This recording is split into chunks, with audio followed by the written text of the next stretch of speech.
Hello guys, we're back, and this time, hopefully, not like last time.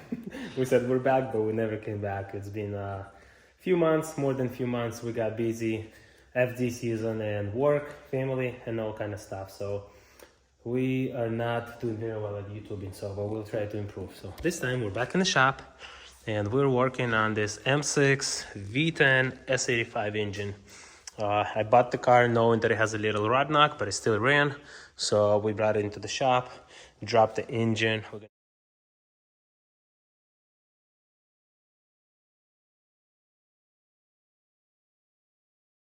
We're gonna disconnect the transmission and a couple accessories and get this to a good friend of mine who works on this all the time and knows how to rebuild them. So we're gonna redo the whole thing, not just rod bearings, but a bunch of gaskets and vanos and other things will be addressed. So once we put it back in the car, it should be a really nice and solid engine. After that, I don't even know what we're gonna do with it, whether it's gonna be a drift car or just a little fun car, or sell it, keep it, or take the motor out and put it into another car. No idea. Do you have an idea? So, but yeah, we're back in the shop. Jacob's helping me to do a couple things. Then we're gonna jump onto this thing. I bought a couple more parts for the brake system, see if we can figure that out and finish up. Then we got the next project sitting there. Watch your head, Jacob.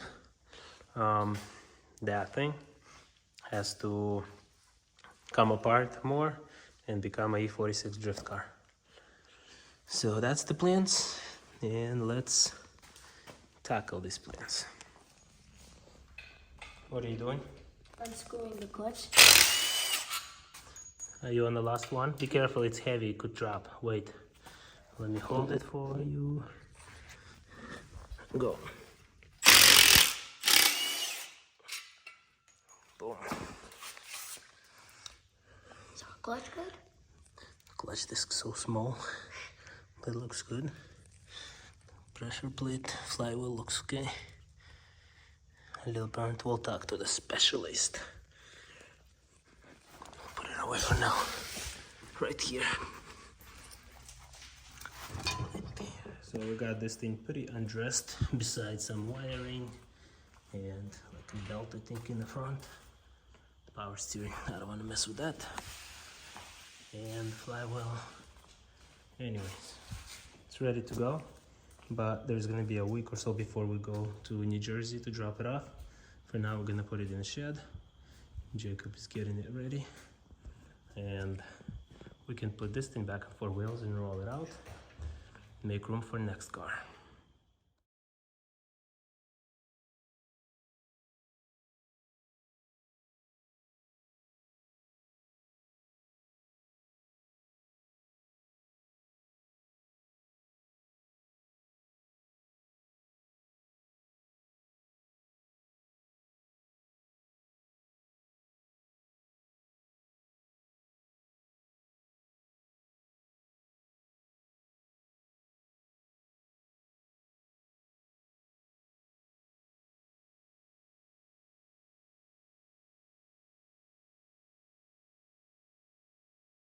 Video, another drift event prep.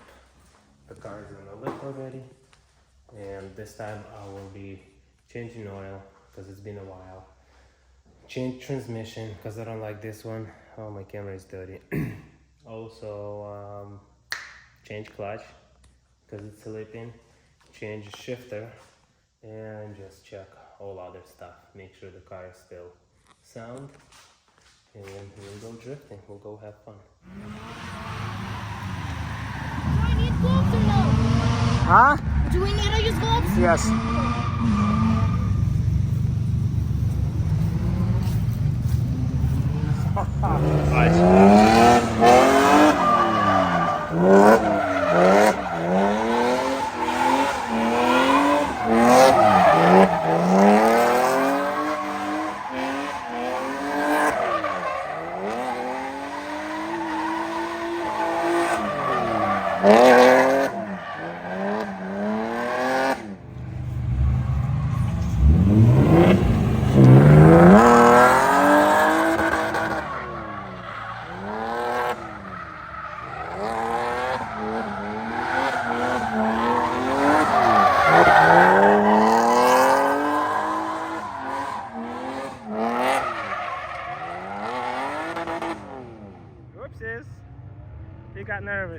can go forward.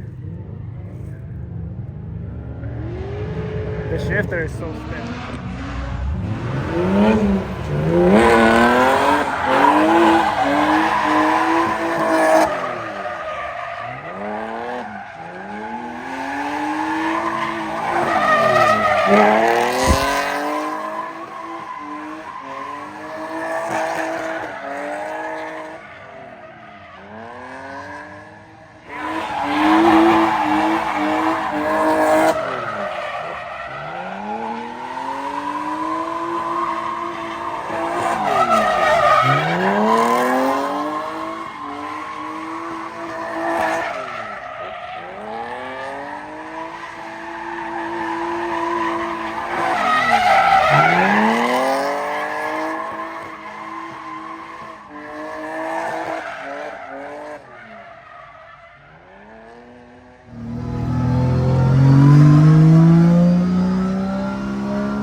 More kids, more cars, more fun. Here we go, another drift project, Serge. Thank you. Let's get it. Trying to load this thing, and the control arm we got from a junkyard is from 325, no, from 330. So this is a lot smaller. We're putting a screw inside what do you call it, axle, to make it not spin, to load the car up. And Serge is helping from the back, and and I stalled.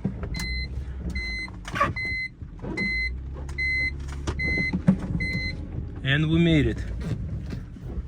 Sergio, we made it. Where am I? How much more? How much more? I mean, you're pretty good, honestly. Okay. I don't know how much more it's gonna make it. Let's show them what we got. Oh yeah. Otherwise this thing is too thin and the hole is bigger. So we have to come from improvise. Power. New drift car, let's go. One more thing is on the left. This is 325 we recently acquired. I don't know if I mentioned that anywhere before. On my Instagram and my stories I had. But we got it really cheap. Well, seems like cheap anyways. What we're gonna do is we're gonna install ISU suspension and Wiseweb lower control arm, because once we drop it lower, this rear tire will gain camber because everything is going up. As you lower in the car, things going up, right? And the tire will become like this, and the contact on the ground is like one side, not flat, and the tire wears faster on one side than the other, and wouldn't get the full use out of the tire when you drift. So that's why these control arms are important. They are adjustable right here. It's this lower one, you can adjust the camber. So once it drops like this, we can pull it in a little bit, make it straight, and now we have a perfect tire wear, flat. Everything wears evenly and we get more time out of the tire. We're gonna do the same thing on this side. We have to weld the differential to make the car go sideways. Then we're gonna install ankle kit to have a little bit more steering. Not a little bit, a lot more. Even though this doesn't look that bad. But anyways, we're gonna have more. And we will go drifting. So we're gonna have a whole fleet of these BMWs. And hopefully we'll have a lot of fun.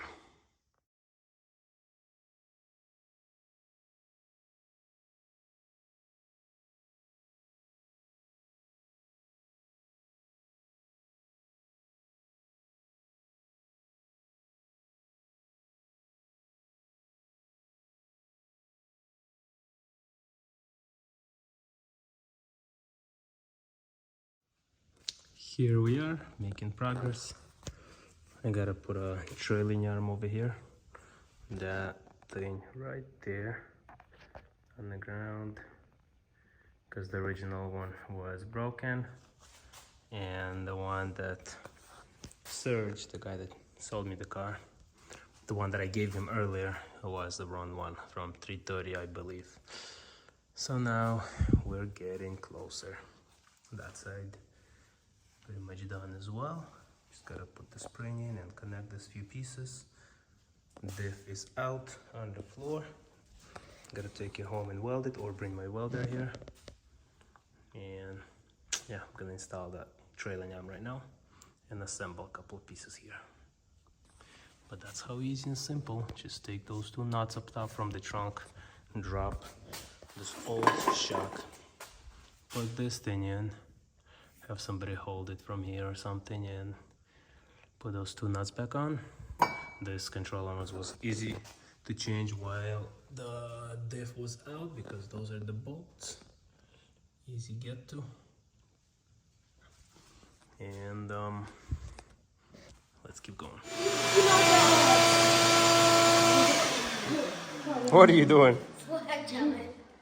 One, two. You got my turn.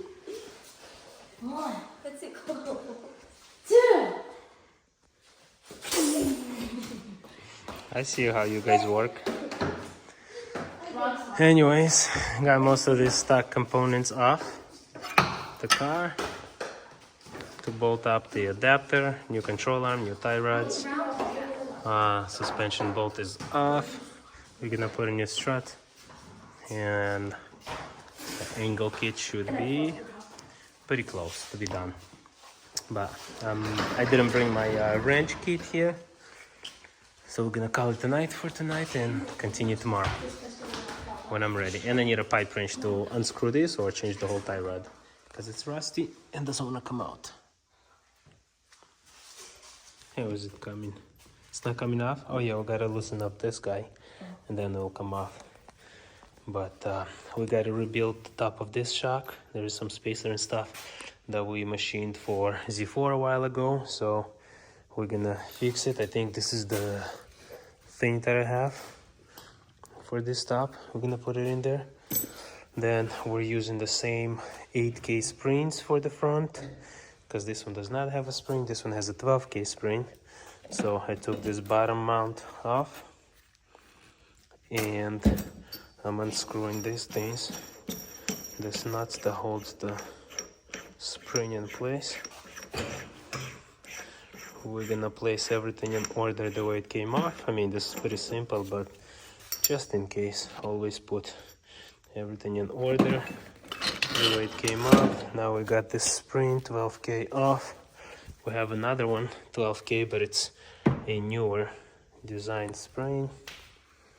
And actually, I want to see if this is the same height.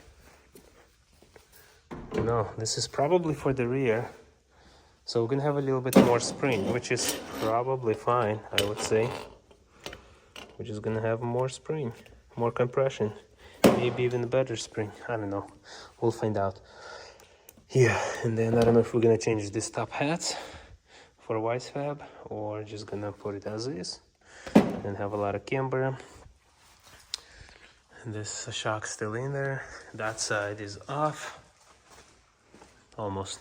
The knuckle is off. We're also changing to M style knuckles. They're a little bit beefier versus regular non-M. So now let's put everything back together and put it on the car. So another unplanned upgrade this car gets is M brakes. These are so big, huge. I had them off of a Z4M. I don't know if they're upgraded. The rotor is definitely a little rusty, but they'll clean up. So because we used the M knuckle assembly, now we're using M brakes. Otherwise the stock caliper that we had over here will not bolt up. Different space in there. So now we gotta upgrade the big old brakes over here. This baby will stop on a dime. Yes? Yeah. Alright. And like always, we're very good at documenting everything. So yeah, we're almost there. The car is on the ground. I eyeballed alignment. I gave myself a little bit of toe out. I think it looks good on a toe out. I went as less camber as I can. It looks good as well. The rear, look at that poke. I put some Hot Boy wheels on it just for now, whatever we had. Looks good on the camber. Got chargers and stuff going on. And Andrew, let's go. Start it up. First time clutch in all the way. Wait. Uh-huh.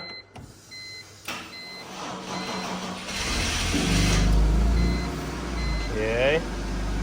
She runs. Is it in the neutral? Check if it's neutral. More. Check more if it's neutral. Not the throttle. Shake it harder. Andrew, all the way left and right go. Andrew, did you do left? Yeah, there you go. So that's neutral. Slowly let go of the clutch. Okay, tap the brakes a couple times. Does the brake feels good?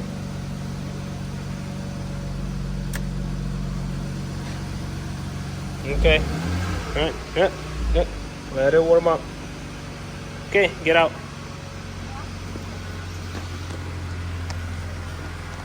Funny dude, Andrew.